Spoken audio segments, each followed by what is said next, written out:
Bapak tahu nggak Apa? berita corona tuh yang lagi lagi rame? Iya. Katanya sudah masuk Indonesia ya? Itu bener nggak sih? Astagfirullahaladzim. Kalau virus corona itu termasuk adab Allah Buat? buat orang Cina? Terus kenapa orang Indonesia kena juga? Negara-negara yang lain kena Ya juga? nggak tahu. Ya karena kan menular. Berarti nggak bisa dikatakan itu sebagai azab. Terus gimana? Tapi kemarin si Opa dapat kajian tuh kayak gini. Kalau seseorang mengatakan itu azab, emang seseorang itu tahu kalau azab itu dari Allah. Maksudnya manusia kan gak ada yang tahu gitu kan kalau azab Allah itu kayak gimana. Itu pertama. Kedua, bisa dikatakan azab kenapa? Karena orang Cina itu membuat dua kesalahan besar. Yang pertama membantai kaum muslimin di Uighur. Itu dibantai kan? Bantai saudara-saudara kita, kasihan ya. Makanya kita doakan di sela-sela itunya ya.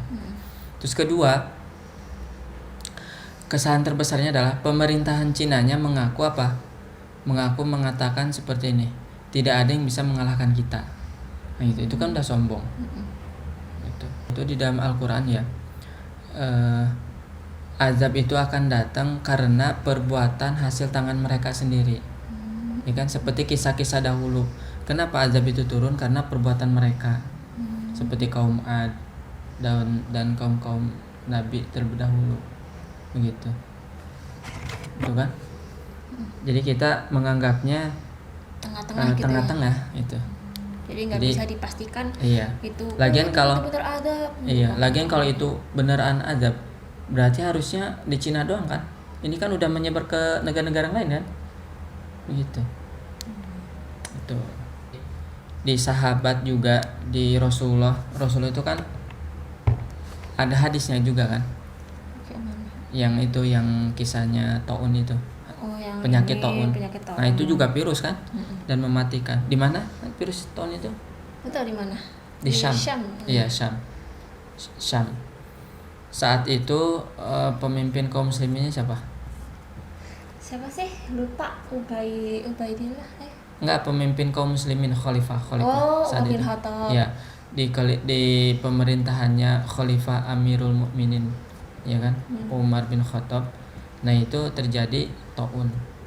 Tapi sebelumnya Rasulullah pernah bersabda, kalau misalkan ada virus yang mematikan itu bahaya, maka yang di satu negeri. Iya, satu negeri.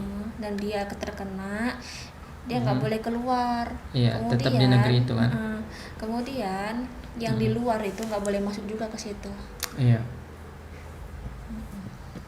Nah, di pemerintah Amirul Mukminin itu ketika Umar bin Khattab dan sahabat yang lain kaum muslimin itu mau melakukan perjalanan ke Syam.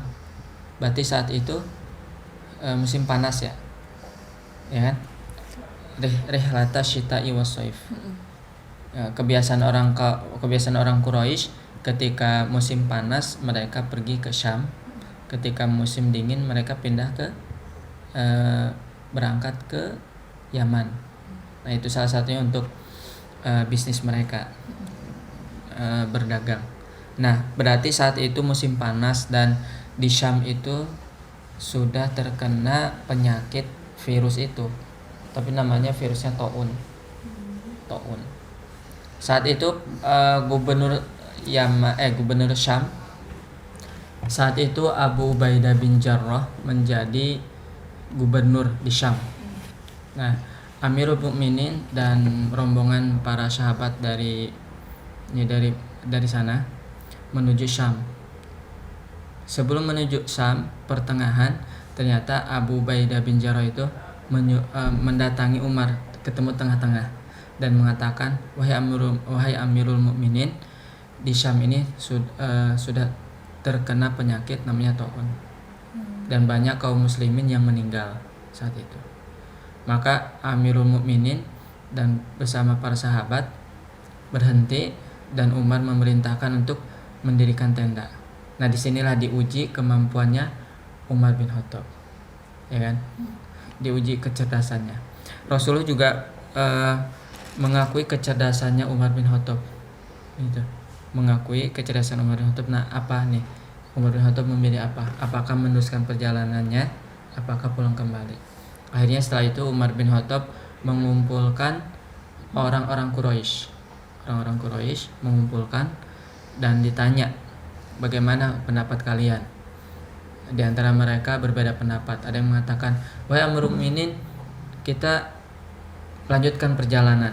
Kenapa? Karena kaum muslimin di Syam memerlukan bantuan kita. Gitu kan?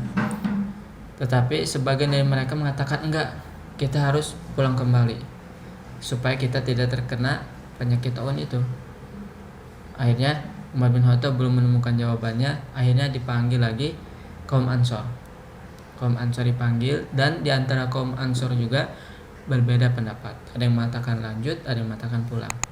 Akhirnya yang terakhir Umar bin Khattab mengadakan syura bersama orang-orang yang menaklukkan Mekah, Fathul Mekah. Orang-orang yang menaklukkan Fathul Mekah, dan di antara mereka hampir sepakat itu semuanya kembali, tidak melanjutkan perjalanan.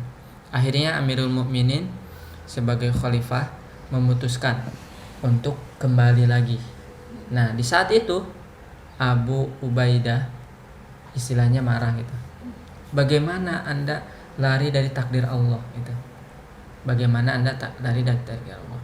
Akhirnya apa? Umar bin Khattab karena orang yang cerdas, maka mengatakan gini, seandainya ucapan itu bukan dari lisanmu gitu. Maksudnya apa? Maksudnya itu seorang Abu Ubaidah itu nggak pantas ucapannya seperti itu gitu. Terus setelah itu Umar bin Khattab membuat ilustrasi. Sekarang gini, Abu Ubaidah dikasih ilustrasi jika kamu mempunyai beberapa seekor kambing, terus kamu liarkan dia di ladang yang penuh rumput, atau engkau ladangkan di gurun pasir, bukankah keduanya sudah takdir Allah? Nah gitu. Jadi istilahnya kalau seumpama Umar bin Khattab pulang lagi itu juga takdir Allah, kalau Umar juga lanjut itu juga takdir Allah. Akhirnya apa? Terakhir kesepakatan, karena Ubaidah bin Jarrah itu inginnya Umar ke sana gitu. Akhirnya mereka duduk berdua bareng dan mengambil satu hadis dari Rasulullah. Hadisnya yang tadi Hani sebutkan itu. Salah satunya, ketika negeri itu sudah terkena penyakit, maka orang-orang yang dari luar ini nggak boleh masuk, dan orang yang di dalam itu nggak boleh keluar. Nah gitu. Akhirnya sepakat, Abu Ubaidah juga tenang hatinya, kembali dengan keputusan Amirul Mukminin yang luar biasa. Umar bersama sahabat kembali ke Madinah, sedangkan Ubay bin Jarrah pulang lagi ke Syam. Sampainya Umar bin Khattab pulang, Umar bin Khattab menuliskan surat. Tulisan suratnya menarik ini. Tulisan suratnya itu nggak panjang, nggak lebar, cuma dari Amirul Mukminin untuk Gubernur Syam. Aku ingin berbicara berdua, dan kau datanglah kemari. Nah, tujuan Umar menulis surat itu ingin menyelamatkan Abu Ubaidah, supaya Abu Ubaidah kembali dengan selamat itu. Tetapi Abu Ubaidah itu orang yang cerdas. Dia itu prinsipnya sangat kokoh. Dia nggak mungkin meninggalkan rakyatnya yang sedang kesusahan. Itu. Makanya ketika surat itu diterima, Ubay bin Abu Ubaidah sudah merasakan ini bentuk kasih sayang Amirul Mukminin untuk saya kembali. Tetapi dibalas sama Abu Ubaidah, sampai kapanpun saya tidak akan meninggalkan rakyat saya. Masya Allah. Dan akhirnya setelah itu Abu Ubaidah terkena penyakit taun dan wafat, meninggal. Dan dikisahkan juga ini adalah ujian untuk kaum muslimin ketika dia bersabar menerima takbir Allah, insya Allah pahalanya besar. Gitu. Kalau sahabat dulu kalau menerima hadis dari Rasulullah nggak boleh begini, nggak boleh gitu, langsung sami'na wa ata'na ya Pak. Iya. Kalau orang sekarang pasti tanya kenapa nggak boleh, pasti begitu ya. Dan sekarang juga kaum muslimin di Indonesia salah satunya ya, mereka mempersiapkannya bukan dengan keimanan. tetapi mempersiapkannya dengan pergi ke mall, membeli masker, membeli bahan-bahan kebutuhan mereka. Sampai di berita itu kan mall itu hampir kayak habis gitu kan. Bahkan sampai sekarang masker itu udah mahal dan jarang gitu. Padahal yang harus dipersiapkan adalah tadi keimanan. Dan satu lagi nih, dapat berita benar atau tidaknya, ternyata belum 100% warga Depok yang meninggal 2 orang itu terkena virus corona. Gitu. Nah itu kita nggak tahu ya, Allah alam, simpang siur karena beritanya. Nah setelah itu, bagaimana Amirul Mukminin dan kaum muslimin untuk menyelesaikan penyakit tahun itu? Nah setelah ini diganti gubernur baru. Tadi kan gubernurnya meninggal, Abu Ubaidah bin Jarrah. Semoga Allah merahmatinya. Amin. Kedua, setelah itu Amirul Mukminin menunjuk orang yang cerdas juga. Wah ini Masya Allah, Amr bin As. Kita tahu Amr bin As itu orang yang cerdas ya. Akhirnya Amirul Mukminin menunjuk Amr bin As sebagai pengganti Abu Ubaidah. Saat itu penyakit taun belum hilang, masih. Nah akhirnya ini juga karena orang yang cerdas, Masya Allah, dia diuji juga bagaimana cara menyelesaikan atau menghilangkan penyakit tahun ini. Amr bin As memerintahkan semua penduduk Syam untuk pergi berpencar ke gunung-gunung. Kenapa? Karena Amr bin As berpikir seperti ini. Virus ini tuh seperti api. Api ketika ada bahan bakar di sekelilingnya pasti dia akan terus nyala kan, bahkan sampai besar itu api. Tetapi ketika di sekelilingnya sudah nggak ada yang bisa dibakar, api itu tetap nyala atau mati?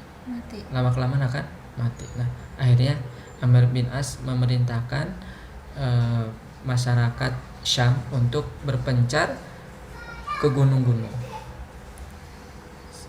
ya kan, ke gunung-gunung sampai lama. Dan Amr bin As mengecek kondisi Syam, apakah betul-betul sudah hilang apa masih belum. Nah setelah itu beberapa lama kemudian, walau alam berapa jarak waktu lamanya, akhirnya lama kelamaan penyakit tahun itu hilang. Dan akhirnya Amr bin As memerintahkan semua penduduknya, semua rakyat untuk kembali ke rumah masing-masing dan hilang gitu. Insya Allah itu ternyata salah satu jalan atau obatnya. Wallahu alam. Itu yang aku tahu ya.